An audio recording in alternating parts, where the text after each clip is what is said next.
Hey there, welcome to the box room slash workshop. I've created something new and I wanted to share it with you. Looks like a book? Nah, it's actually a tablet cover. Decided to do something a little different. So, we'll run the montage, shall we? Take you back in time and see how we made this. Didn't come out exactly the way I planned it to.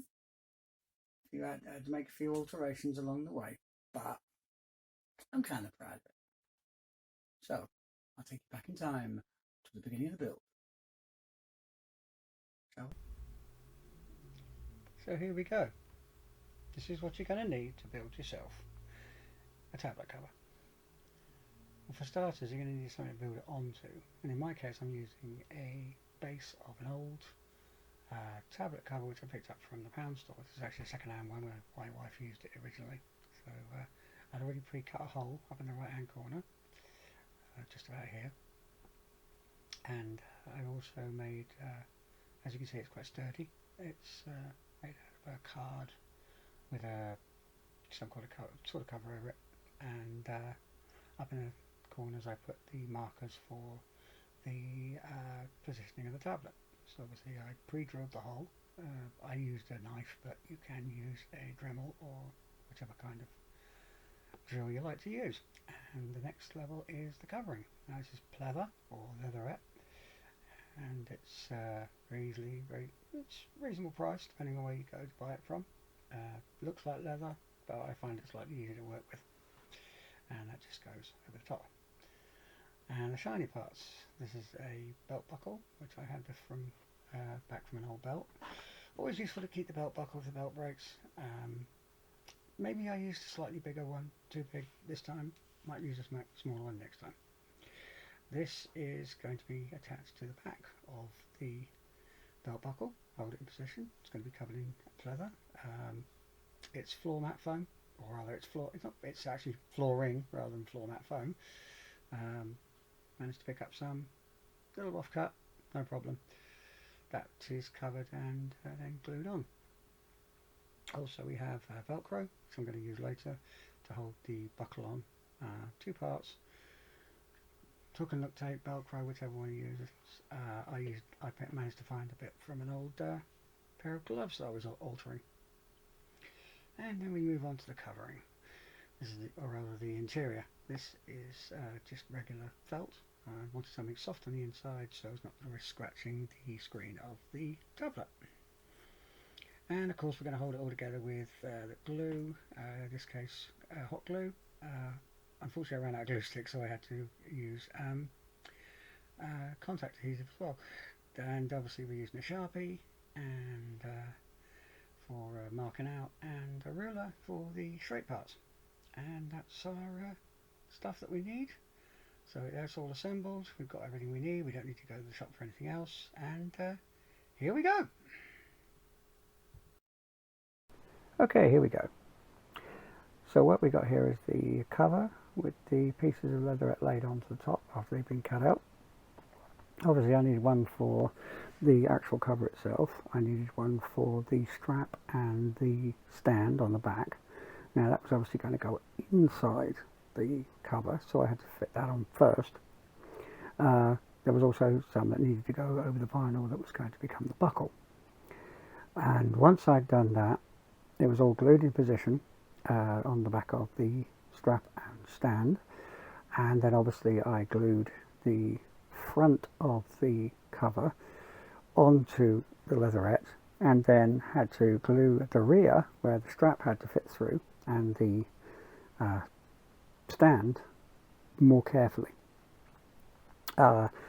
Unfortunately, when I completed it, I found that I had misaligned it slightly, so I had more leatherette on one side of the cover than I did on the other. This is the problem I had, because I hadn't oversized the piece of leather, which I should have done.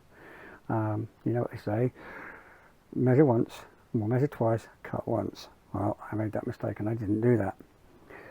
So I had to think of something on the cuff and think of something else, which wasn't a problem, as it turns out. As you can see here, these are all the pieces glued on, in position, all nicely taped in round as best as I could. I turned it inside out, and as you can see, or rather onto the other side, and as you can see, it's misaligned. There's not enough on both sides, but I found a way around that, as you'll see later on. Next comes the actual buckle itself. That was going to be done, and then I was going to pop it through the scrap to make it look like it was going through about as it would normally, but then I glued it down, and the reason was because I'm not going to undo the buckle. I'm going to remove the entire buckle part using the Velcro, and as you can see, the Velcro is attached to the back. That's the fuzzy part. The hook part. The fuzzy part is glued to the actual base and to the actual cover.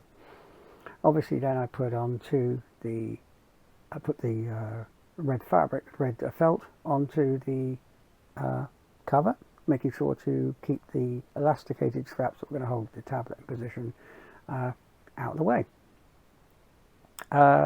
Once that was attached and everything, and the buckle had been placed in as well, I did a quick fit with my tablet. As you can see, one of my previous videos is just showing it on the tablet.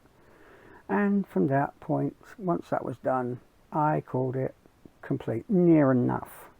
That was when I completed it at the time. I later went in and made a support strap for the support at the back, because I found the original one, it had a piece of elastic, which I'd removed because it had become frayed and it had been broken. But I found that I still needed something, because otherwise the weight of the tablet would make the support bend in the wrong direction and it would fall. So a couple of old shoelaces, flat shoelaces, I cut down and glued them either side of the Velcro, and at the back on either side a piece of Velcro to hold that in position when it was at rest, as it were. So it's attached to the back and out of the way. And next, moving on to that, after that, I obviously used it for a few days. Worked fine, but I still wasn't happy with it. So I did nip out for one more thing from the my local fabric shop, in which case it was some gold trim, and I fixed that wide enough so it could go around the edges of the tablet, overlap on the front, overlap on the back, and as you can see, there it is, all nice and complete.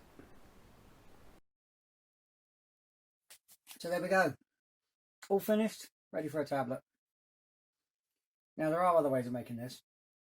For example, if you go up here, you'll find Odin's foam version, which he made using real leather and a variety of other products.